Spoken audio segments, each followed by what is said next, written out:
What's up, everybody? Lately, I've been getting asked a lot of questions in regards to the exposure triangle. So I decided to put together this video to help all of us understand a lot better what this mysterious triangle does and how it helps us photographers achieve all these magical and cool stuff.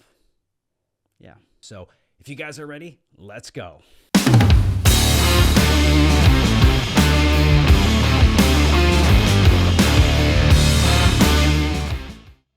What's up, everybody? My name is Chris Viviano, and thank you so much for tuning into my channel. So like I mentioned, I'm going to try to make this video as simple as I can. So without further ado, let's dive right in. The exposure triangle is made up of three things: the aperture, the shutter speed, and the ISO. These three things combined and balanced properly will give you a perfectly exposed image every time, all the time, if you do it right. All right, so let's start with the aperture. So the aperture is inside the lens, and let's imagine that the camera is an eye, right? So the aperture is like the pupil, and the more it opens, the more light goes in, and the more it closes, the less light goes in. It's as simple as that. No way. Now, the measure of the aperture is referred to as f-stop. So for example, f1.4 would be a very large opening, f8 would be a very small opening. So just remember, the smaller the number, the bigger the opening, the bigger the number, the smaller the opening. Yeah, I got that right. Now, there is one other thing that the aperture will affect, and that's the depth of field of your image. So in layman's terms, how blurry your background will be. So for instance, if you're trying to take a picture of a beautiful landscape and you want the whole back and you want everything in focus, then more than likely you're going to want to keep your aperture set pretty high, anywhere between 8 to 12 or higher, to make sure that everything is in focus. If you're trying to do a portrait shot and you want that nice buttery, blurry background that we all love, then you'll probably want to keep your aperture a lot lower, like around 2.8, 1.4, something like that. All right, so now that we understand what the aperture does, let's talk about the shutter speed. We said the aperture is like the pupil of the camera, right? The shutter speed is going to be like the eyelid, right? And instead of being in the lens like the aperture, the shutter is actually inside the camera itself. Like the aperture, the shutter speed is also going to control the amount of light being allowed into your picture. The only difference is that the shutter speed is going to be based on time.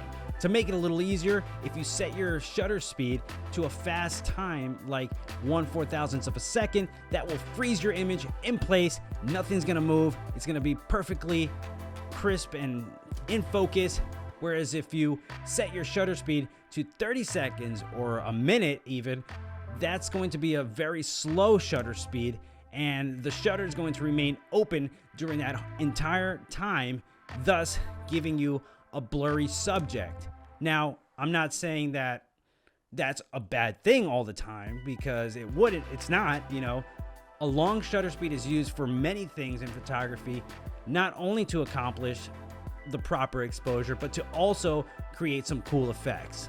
Great, so now we know what the shutter speed is and what the aperture is. Now these two things, they work hand in hand. And by that I mean, if you increase your aperture to, let's say, f8, because you're trying to, again, we'll use the same example, capture a landscape shot and you want everything in focus, and because you increase the aperture, now your image got a little darker, then more than likely you'll have to increase the time on your shutter speed to compensate for that aperture setting. In a nutshell, if you increase one, more than likely you'll have to probably lower the other one. So that's the easy way to look at it. Now you've adjusted your aperture, you've adjusted your shutter speed, and the exposure is still too dark. Now that brings us to our next part, which is the ISO. The ISO is going to determine how sensitive your camera is to the light. When you measure the ISO on your camera, you'll notice there's numbers ranging from 100 to 8,000. And the lower the number, the less sensitive the camera will be to the light. Let's put this into an example. So for example, if you're doing a shoot somewhere and your aperture is set, your shutter speed is all dialed in, and your image is still underexposed, you can start to crank up that ISO and you'll instantly begin to notice that the image is getting clearer without bringing any more light in. But increasing the ISO comes with a price. The more you increase the ISO, the more noise you'll introduce to your image. So just be careful when cranking up that ISO, because if you crank it up too high, you'll get all that noise in there and you'll probably end up with a picture that is useless. Okay, so to wrap things up, we got our aperture, which is the opening and closing of the lens to let more or less light in. 2, we got the shutter speed, which also controls the amount of light being let in, but by using a certain amount of time. And lastly, we have the ISO, which is the level of sensitivity in your camera towards the light. And that's it. It's super simple. Try not to overthink it. The best way to learn all this and remember it is by just getting out there and practicing it. Eventually, you'll notice that without any hesitation, you'll be able to adjust your triangle and dial everything in perfectly, so that way you get some really, really nice shots. Okay, so that wraps up this video, guys. Thank you so much for watching. If you enjoyed and you feel like this video helped you understand even just a little bit more, hit the like button, subscribe, leave a comment. You know how it works. And again, thank you so much, and I'll see you in the next one.